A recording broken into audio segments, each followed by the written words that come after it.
Vous allez maintenant apprendre à positionner un réel sur le cercle trigonométrique. Bien entendu, si le réel est sous la forme simple 0, pi sur 4, pi sur 2, vous savez déjà spontanément le positionner sur le cercle trigonométrique, il n'y a pas besoin de méthode.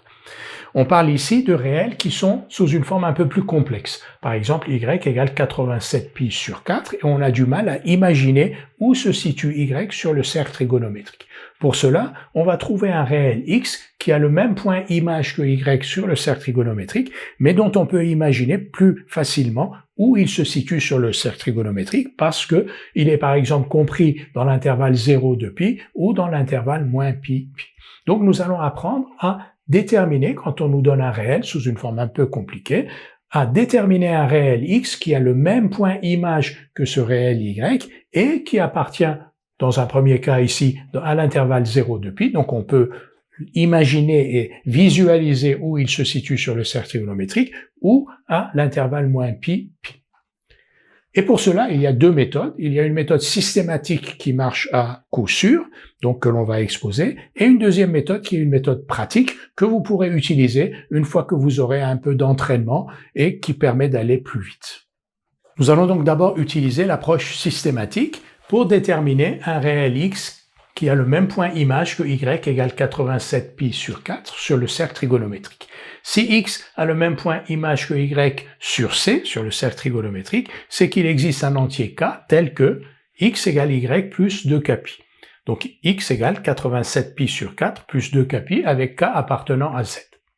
On veut que x appartienne à 0 de pi, on va donc écrire que 87 pi sur 4 plus 2kπ est supérieur ou égal à 0 et strictement inférieur à 2pi.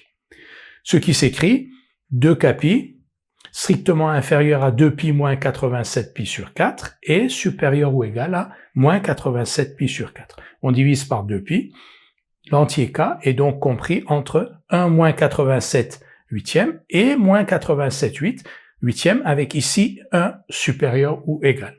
Et le seul entier k qui réponde à cette double condition, qui soit solution de cette double inégalité, est k égale moins 10. On remplace k par moins 10, on obtient x égale 7pi sur 4.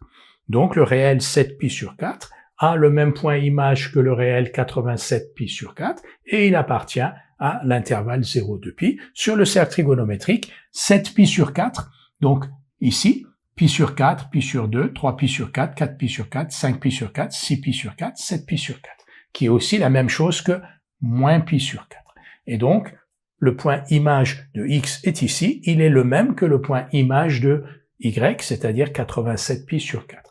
Sauf que x égale 7pi sur 4, on se le représente beaucoup plus facilement que 87pi sur 4.